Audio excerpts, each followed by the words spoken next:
All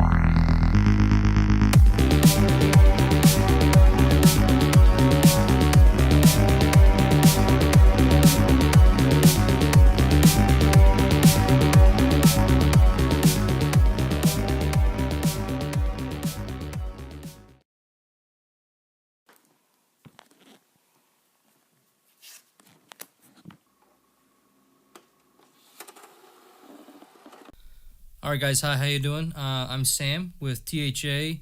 Evan couldn't be here today, but it's okay. This is an impromptu review of Carrie remake. Okay. How many of us have seen Carrie? Most of us, yeah, because it's been around since the 70s. I gotta be honest with you. I'm gonna tell you that I've never been much of a fan, really, of the original Carrie.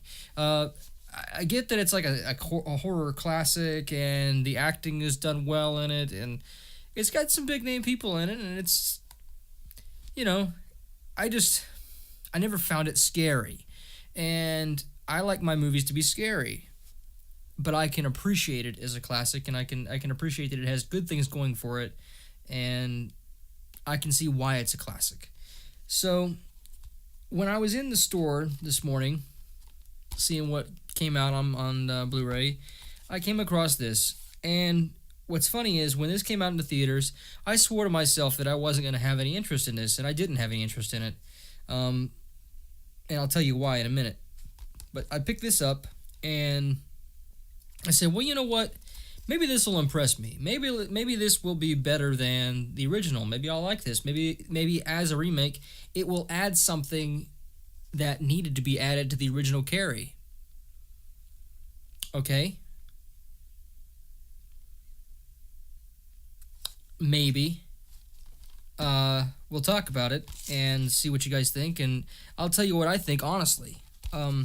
So, we start out with everything. Julianne Moore plays the mother, and I'll tell you about her performance in a little while, but it starts out with her, and she does not know that she's pregnant.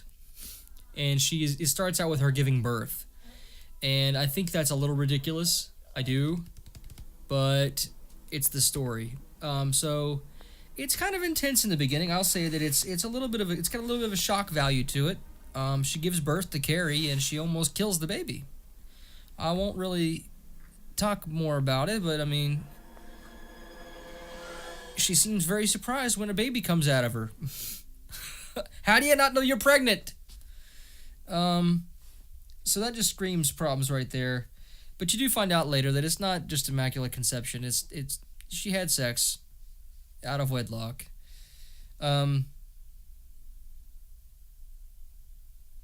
This is my concern about the movie Carrie, okay? And right away when you see her, this girl that plays Carrie, Chloe Grace Moretz, or Chloe, I guess, is it Chloe or Chloe? You guys tell me.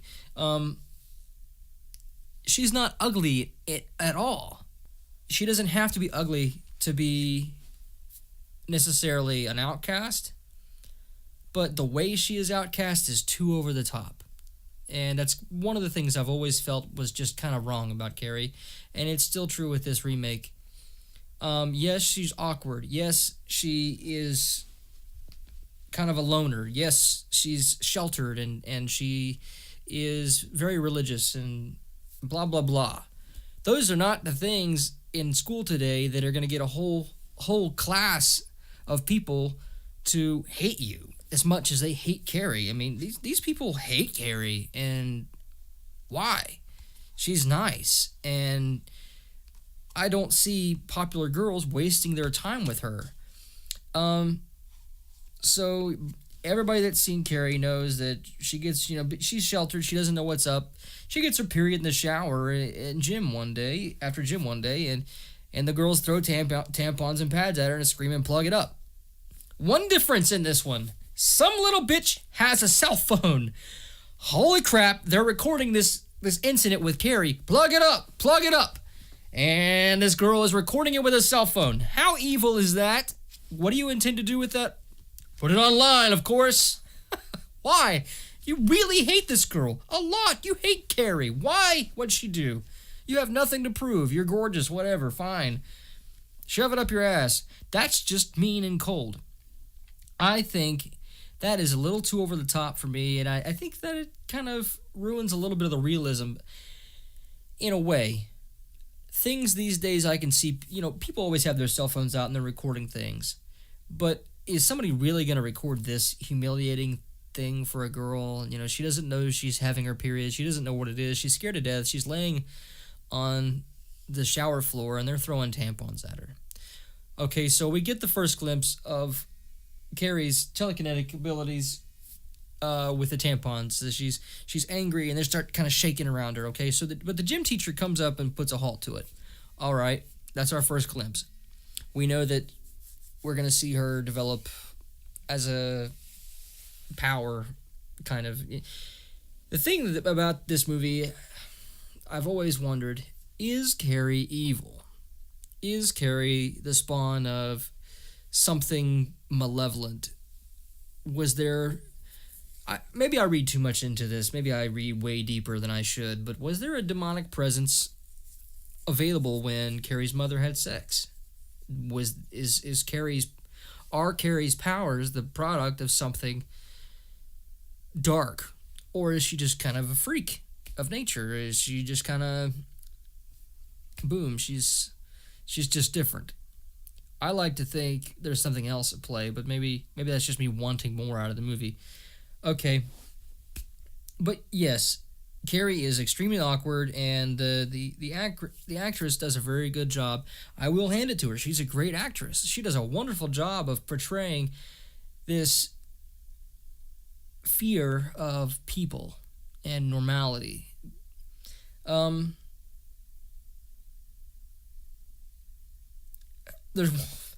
Here's the thing: when the gym teacher intervenes with Carrie, she gets blood on her skirt. But throughout the whole day, it's the end of the school day, and she hasn't changed her skirt, and she still has Carrie's bloody handprint on her skirt. How realistic is that? It's not. I don't see anybody, especially with diseases like they are today, I don't see her being allowed to have that on. I see her being forced to go home and change, or there's got to be, she's a gym teacher. She's got to have some kind of extra clothes at the school. Oversight, or just kind of too over the top again. But right away, when Carrie gets home from school, we can tell that things are very awkward or strained between her and her mother, that her mother is very controlling and abuses the biblical teachings in her favor to control her daughter. She resents the fact that she had a child and takes every opportunity to take it out on her. But right away, something strikes me. Carrie kind of challenges her mother a little bit and says that she doesn't want to do the things that she wants her to do, and that she's not sinning by acting like a normal girl. In fact, she tells her mother that she's sinning by pushing her down and squashing her and keeping her from being a normal girl. A nice touch with Carrie's mother. You see kind of cuts and things on herself. She uses various sharp objects or her fingernails to scratch her body and kind of to seek release. We see that inward struggle working its way to the outside with her mother. And the thing about Carrie's mother is the wardrobe department and the effects department got the look down.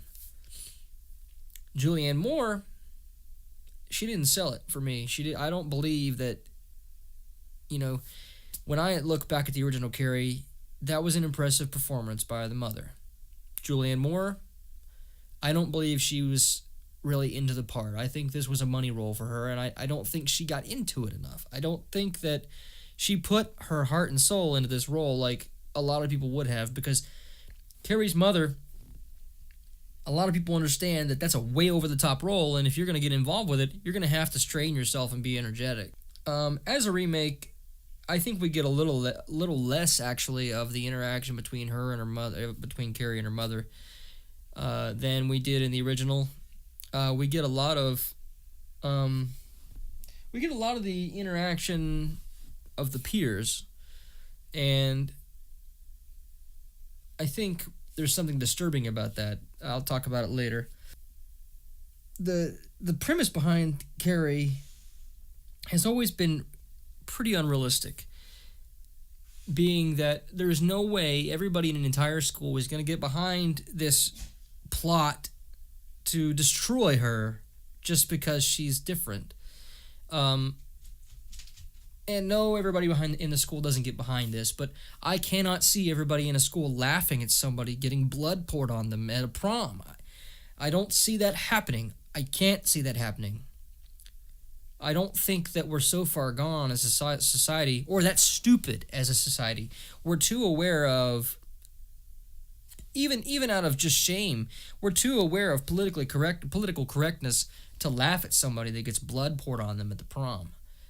We are too involved in liberal feelings to allow ourselves to even outcast somebody from feeling like they should be able to go to the prom. I just don't see that happening. At least these days, I don't see that happening.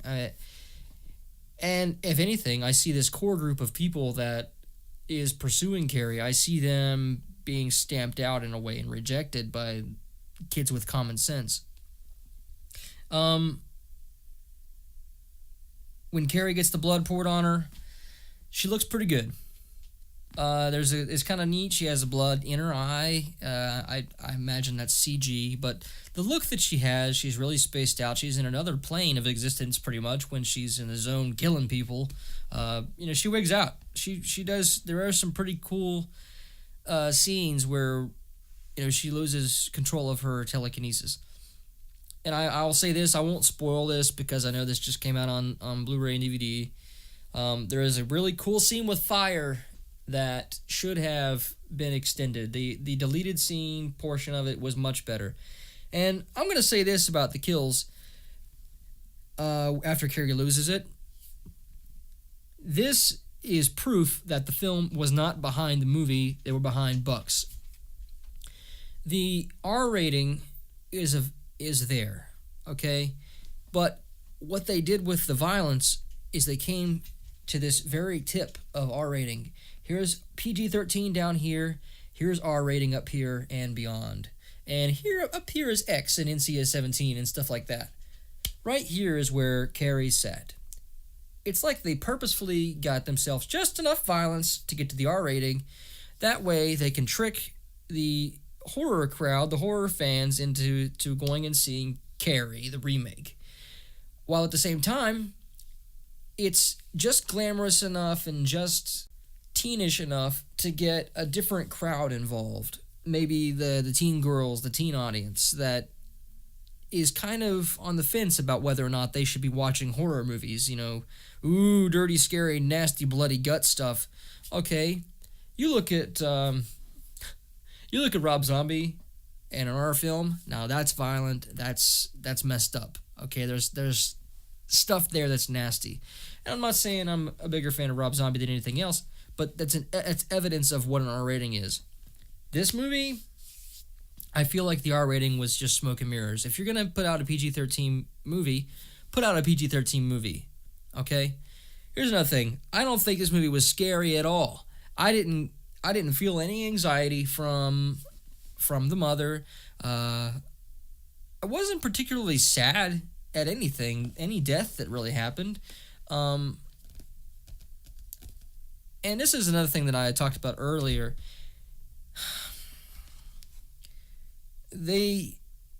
Why did they choose a very beautiful girl to play Carrie?